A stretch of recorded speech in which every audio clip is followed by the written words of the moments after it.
Mon attaque, ouais, c'est une révolution, l'abonnement te donne l'accès. Salut tout le monde, c'est Master Lipakumu et bienvenue dans ce cours du Kotlin. Si tu es encore jusqu'à présent devant ton écran à m'écouter parler, à m'écouter t'expliquer et à apprendre ensemble, en cheminant ensemble avec le leader que vous décidez d'en avoir, qui est ma grande et petite personne, c'est que tu as fait le bon choix. Tu as fait le bon choix. Alors, on parle d'un sujet qui fait pleurer des milliers de développeurs à travers le monde. Un sujet si redouté qu'il y a son propre nom dramatique dans l'industrie. On parle du nul. Bon, moi je me sens un petit peu nulle là. Le nul, ou encore, comme on le dit communément en Kotlin, le null pointer exception, la fameuse NPE, l'erreur que tu vois un vendredi soir en prod et qui ruine ton week-end, sont un inventeur, Tony Howard, que vous voyez ici dans la photo, a lui-même appelé son erreur à $1 milliard.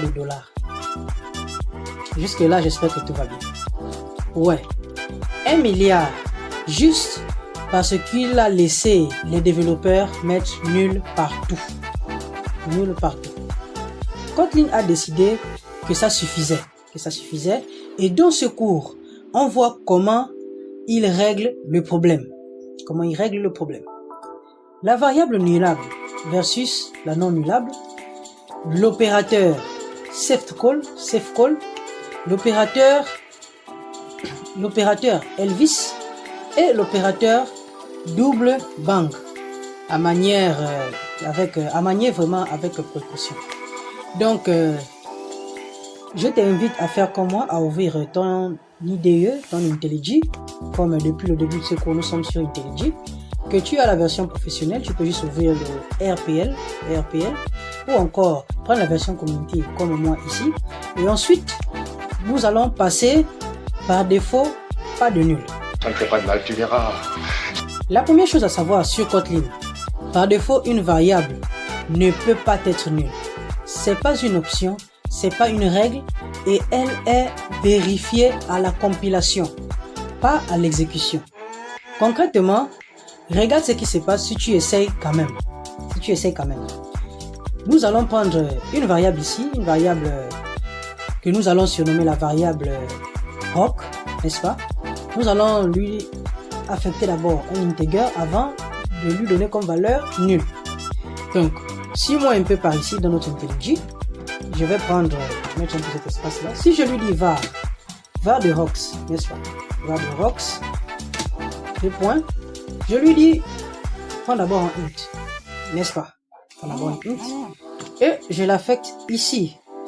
Comme valeur ici présent, je vais lui dire que cela soit nul, n'est-ce pas? Je lui dis juste NU2L. Voilà. Tout simplement. On s'arrête là. Donc, si je lance ici présent, on va lancer pour voir. Vous voyez ici, il breed. Regardez bien vers le bas ici, il breed. Il se connecte. Voilà, suivez bien ici. Il a fini de lancer notre soi-disant programme, n'est-ce pas? Et il lui dit ici qu'il y a une erreur. Breed fait, n'est-ce pas? À partir d'ici, il nous dit qu'il y a une erreur. L'erreur, elle est ici. Kotlin null cannot be a value not of a non-value type int. Voilà. Excusez mon anglais un peu catastrophé. Sincèrement, j'ai fait des efforts, mais l'anglais n'entre pas. Le seul anglais que je connais, c'est l'anglais technique, et même là, même encore, c'est difficile. Donc, regardez bien vers le bas ici. Il nous dit Kotlin, n'est-ce pas? Parce que notre programme est en Kotlin. Il nous dit null cannot be a value, n'est-ce pas? Of a non null type int, n'est-ce pas?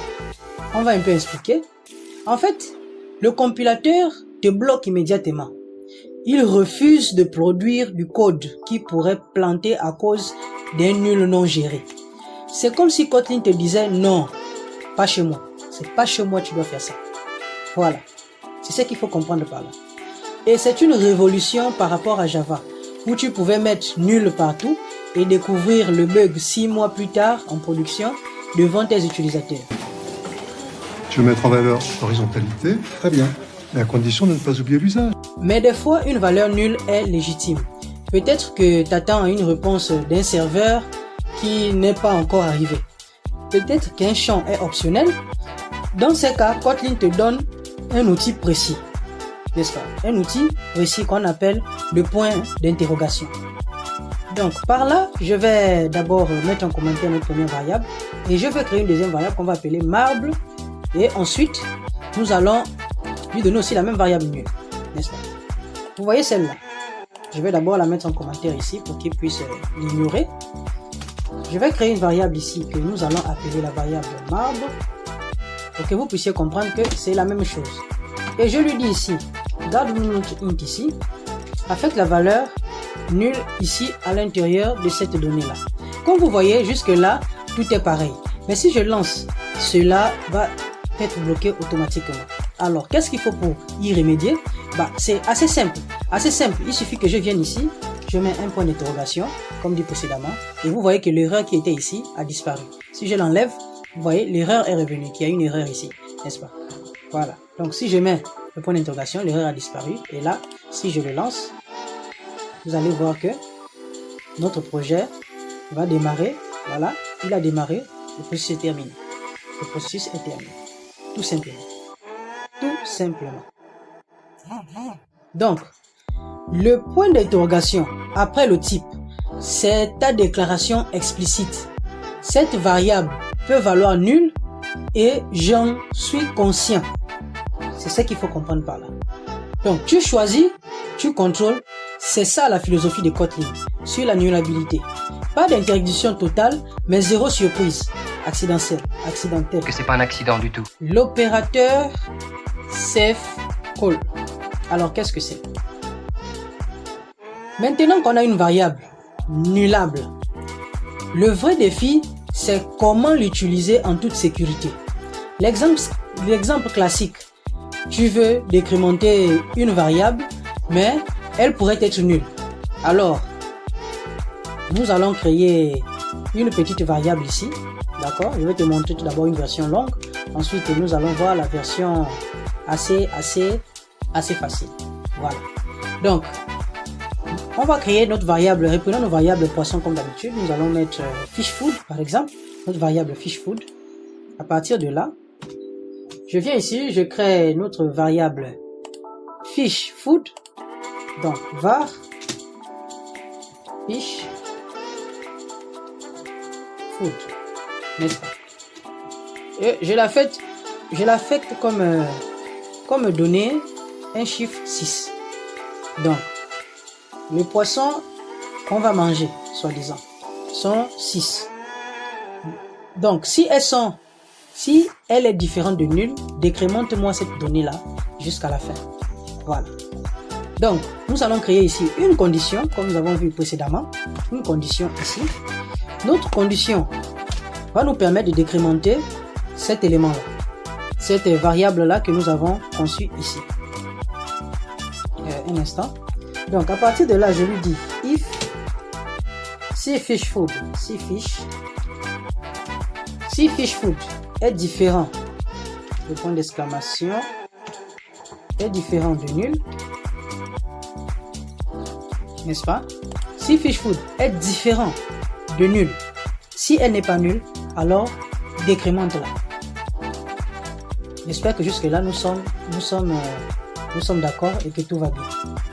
Donc, je viens ici. Donc, fish food égale à fish food égale à fish food point deck, n'est-ce pas? Point deck. Donc, fish food, si elle est différente de nul, décrémente-la. Mais, si elle est déjà nulle, c'est plus la peine de la... Bon, nous n'avons pas mis la suite ici, mais c'est juste pour qu'on puisse comprendre. C'est juste pour qu'on puisse comprendre. On peut ajouter un else ici si on veut. Donc c'est un peu ça. Voilà. Donc je peux exécuter ici notre programme, notre mini-programme.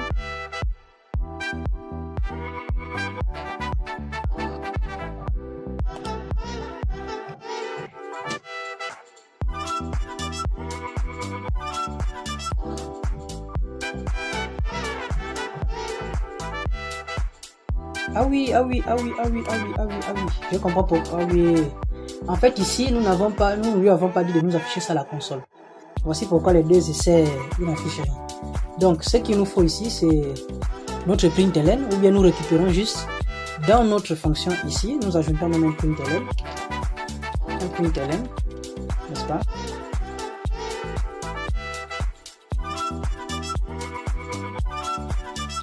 Bon, regardez bien ici. Donc, à partir de là, on lui dit notre variable fishFood, n'est-ce pas, est égale à 6. Si elle est non nullable, si elle est différente de nul plutôt, alors fishFood sera décrémenté. Donc, affiche-moi fishFood dans la console. Et nous allons lancer. Voilà. Il a décrémenté, c'est devenu 5. Tu as 5, 6, 7, 10 femmes dans ta vie. Elles ont tous quelque chose de spécial. Donc, comme vous avez vu, notre variable fishFood est égale à 6. Donc, si notre fishFood est différent de nul, alors décrémente-la. Il a été décrémenté une fois, qui nous donne 5 ici en bas. Donc, si je lance, vous allez voir que il va nous dire 5. Il va décrémenter de 1. Voilà, il va décrémenter de 1. En tout cas, il va décrémenter. Voilà. Donc, ça marche, c'est correct, mais c'est verbeux. C'est verbeux. Tu as 4 lignes pour faire une simple chose, n'est-ce pas? Et si tu as 10 variables nullables à gérer dans une fonction, ton code ressemble à un labyrinthe de if, de else, comme nous avons vu précédemment. Donc, pour une version Kotlin bien rodée, ce que nous allons faire, nous allons enlever cette condition-là. Nous allons enlever cette condition-là au total. Je vais vous montrer. Donc, on enlève la condition. Alors, comment faire? Comment faire pour que cela fonctionne tout aussi bien? Donc, nous reprenons notre fiche food ici. N'est-ce pas? Nous reprenons notre fiche food ici. Et nous allons l'affecter. Nous allons l'utiliser avec un point d'interrogation. Fiche food. Point, décrémente-moi ça. Bon, maintenant que nous avons enlevé cette condition-là, notre condition, nous allons prendre par ici notre variable fishFood et nous allons lui dire, nous allons utiliser un appel simple. Donc, fishFood.dec. Donc, si elle est non nullable, si elle n'est pas nulle, si elle est différente de nullable, donc décrémente-la. C'est tout simple que ça. Ensuite, à partir de là, nous allons lui dire println, notre fameux println, affiche-nous fishFood, n'est-ce pas? Jusque là, j'espère que tout va bien dans le meilleur des mondes. Voilà. Donc, fishFood, ici notre variable fishFood, nous le décrémentons si elle n'est pas nulle, n'est-ce pas? L'appel est 5 et ça nous ramène toujours à notre 5 ici présent. Voilà. Comme vous le voyez que c'est pareil que nous avons vu précédemment, n'est-ce pas? Pareil que nous avons vu précédemment.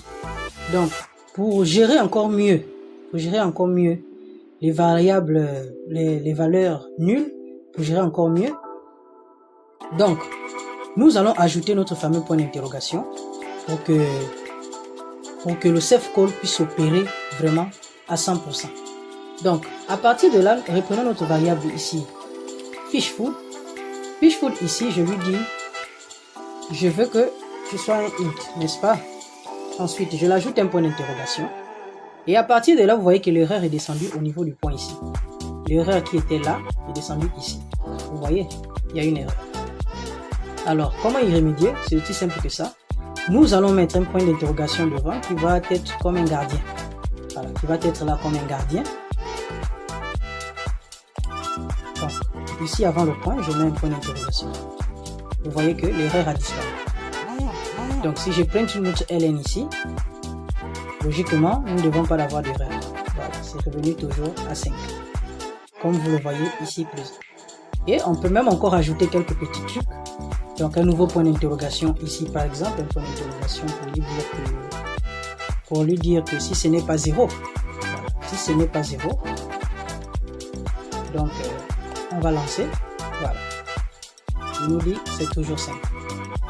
C'est toujours notre fameux 5. Il suffit juste de retenir une chose. Si FishFood était un type pouvant être nul, donc déclaré avec le int avec le point d'interrogation, n'est-ce pas, integer point d'interrogation, et que par exemple vous vouliez décrémenter si la variable n'est pas nulle, il faudrait alors utiliser l'opérateur Elvis.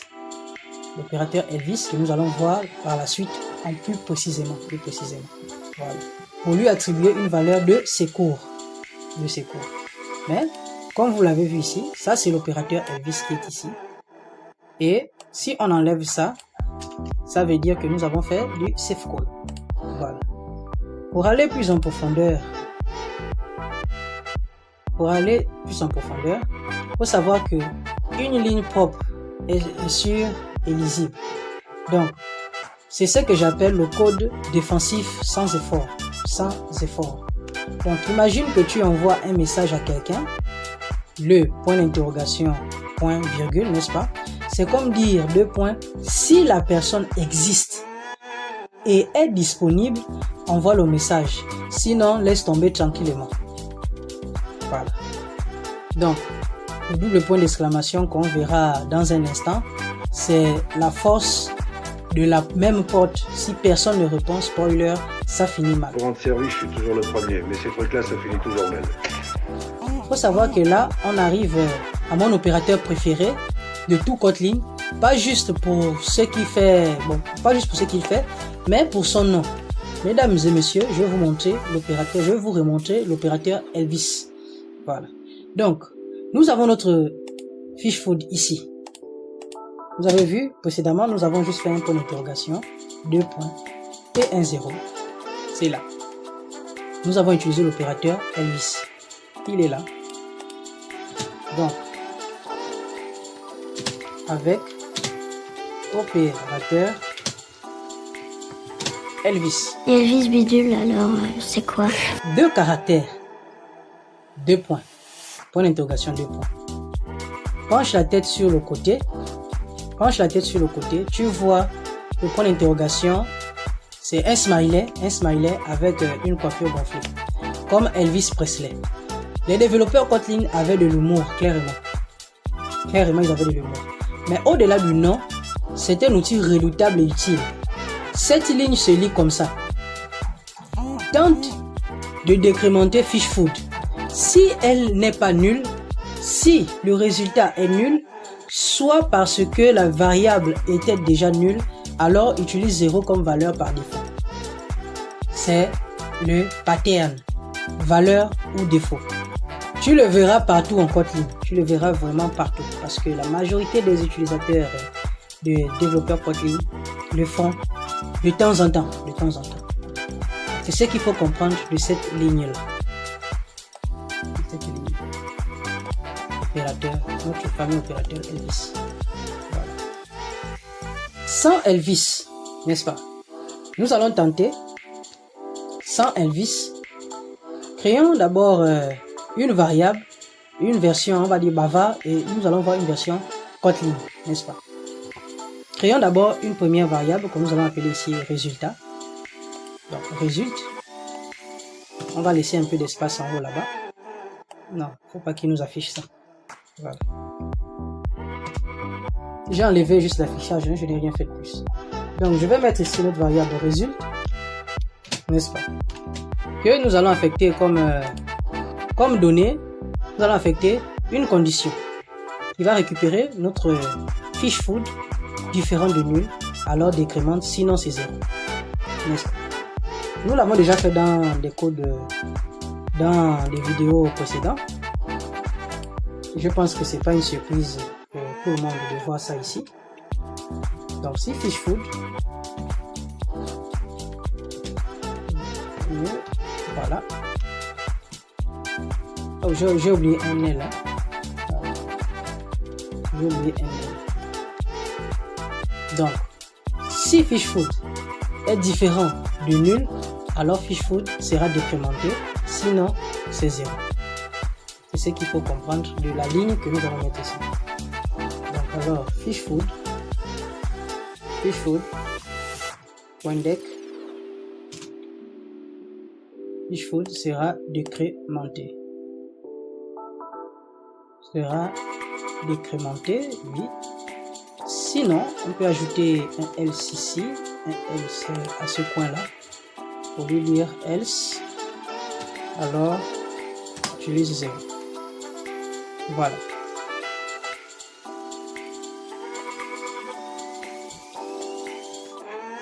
Je vais mettre tout ça en commentaire à partir d'ici, parce que sinon... Ah non, c'est pas la même variable. Donc, je vais lui dire ici, notre println, affiche-moi d'abord résulte, n'est-ce pas? Affiche-moi résulte. On va lancer et nous allons patienter ici. On nous dit ici que c'est 4 parce que nous l'avons utilisé ici et nous l'avons utilisé. Il a été décrémenté à 2 reprises. J'espère que là vous comprenez. Maintenant avec l'opérateur Elvis, donc oh désolé, c'est même val que je devais mettre par ici. C'est val que je dois mettre par ici parce que si j'utilise ici val encore et que je lui dis résulte pour vous montrer la version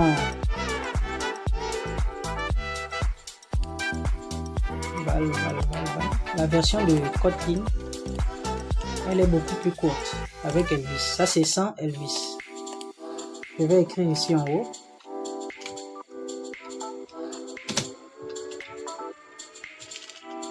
version bavard, n'est-ce pas? Ça c'est la version bavard. Je la mets en commentaire. On passe maintenant à la version Kotlin avec Elvis. Voilà. Je récupère la même variable résulte que nous avons utilisée précédemment et je vais lui donner comme et je vais lui assigner comme donnée notre fiche food. Donc notre fiche food ici, point d'interrogation, point deck, n'est-ce pas? L'appel simple, point deck. Il y a une erreur qui s'est déclarée et nous allons ajouter notre opérateur Elvis ici. Voilà. Vous voyez que l'erreur a disparu. Et si je lance, logiquement, tout ira bien parce que je vais print notre ln ici pour que nous puissions bien comprendre tous.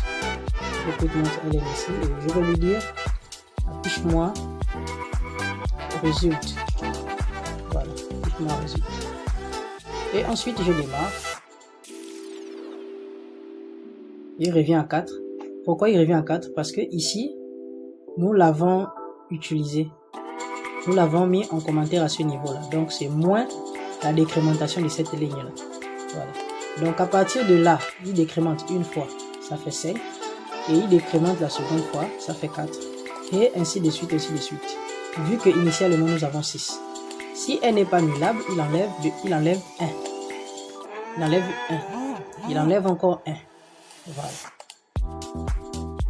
C'est aussi simple que ça. J'espère que jusque-là, tout va bien.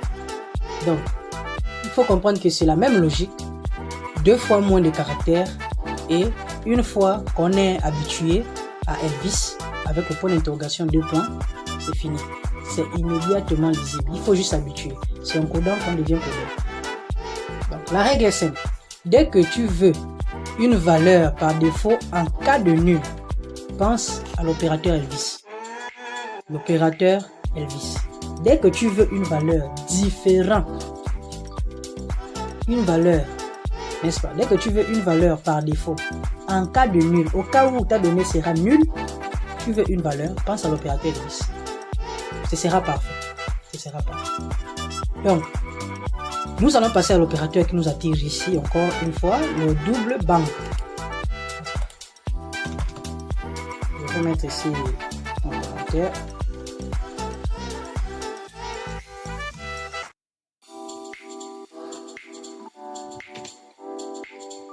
Le double banque. Parce que nous sommes là aussi pour ça, pour voir ce qui banque. Donc, monsieur le code d'argent l'a dit. Bon. Maintenant, on va parler de l'opérateur que tu utiliseras le moins possible. Le moins possible. Le double banque, donc le 2 points d'exclamation, ces 2 points d'exclamation, c'est simple. C'est simple. Donc, on va prendre une variable ici que je vais dire... nous allons dire que cette variable len, n'est-ce pas? Nous allons l'assigner une donnée. Ici, notre variable len est ici. Donc, notre variable len, là, je vais me blesser. Un instant, je voulais écrire val. Voilà.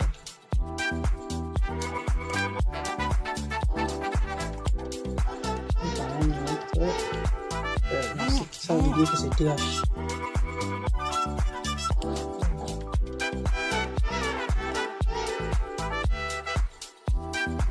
Si vous remarquez bien, cette ligne de variable là a déjà 2 erreurs qui ont été identifiées. Voilà. Je vais vous expliquer pourquoi. Donc,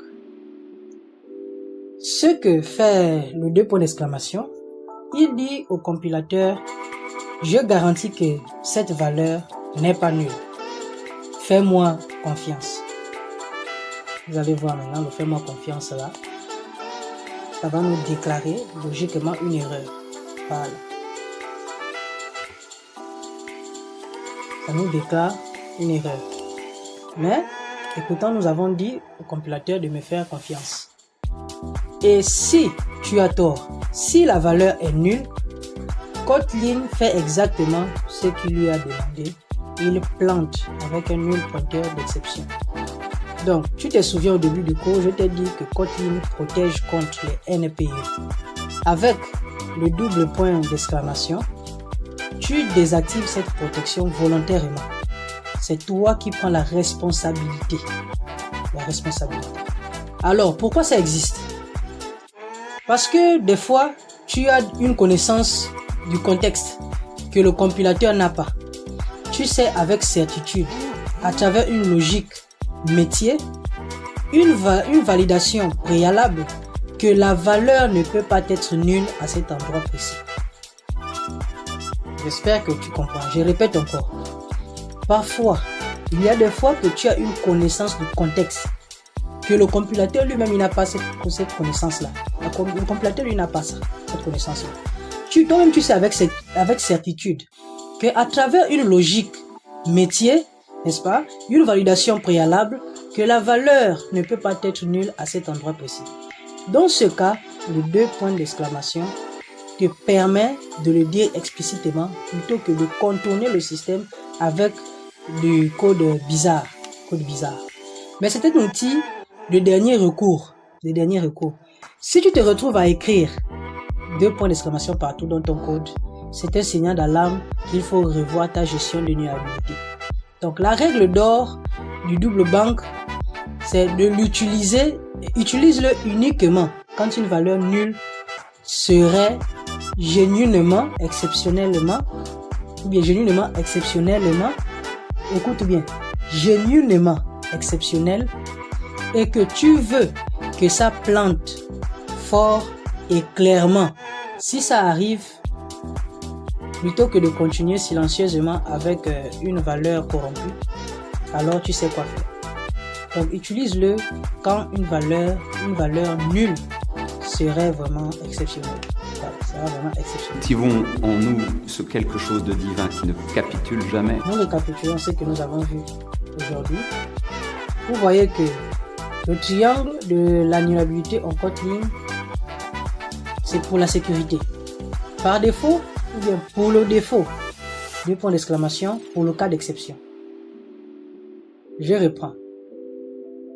Ce triangle-là de l'annulabilité en Kotlin, donc le point d'interrogation retourne nul si nul, sinon nul agit.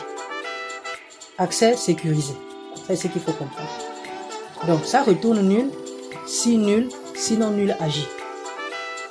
Pour la sécurité, il faut utiliser une valeur par défaut avec l'opérateur Elvis que nous avons défini ici par le point d'interrogation et 2 points. Il est toujours défini comme ça. Ça c'est pour la sécurité. Donc ça remplace nul par une valeur. Maintenant, les 2 points d'exclamation, c'est l'assertion. Je suis sûr. Je suis sûr. 2 points d'exclamation. Je suis sûr. Plante si nul.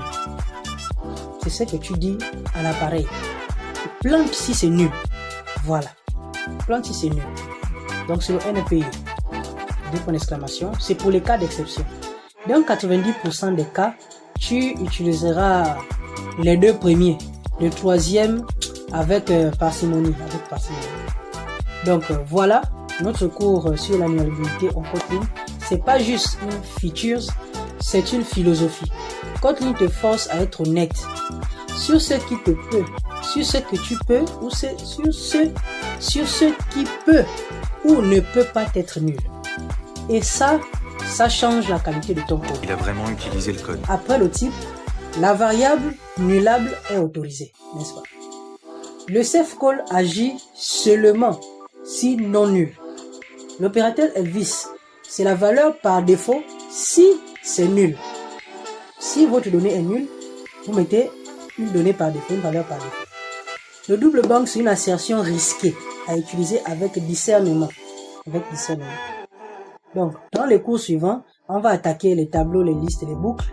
Et là, tout ce qu'on a appris jusqu'ici va commencer à ressembler pour construire un vrai de vraies logiques. Voilà. Si cette vidéo t'a aidé, laisse un like, partage-la et retrouve-moi sur les réseaux sous le pseudo de Master Factory. Mon attaque vibes, ouais, c'est une révolution, l'abonnement te donne l'accès.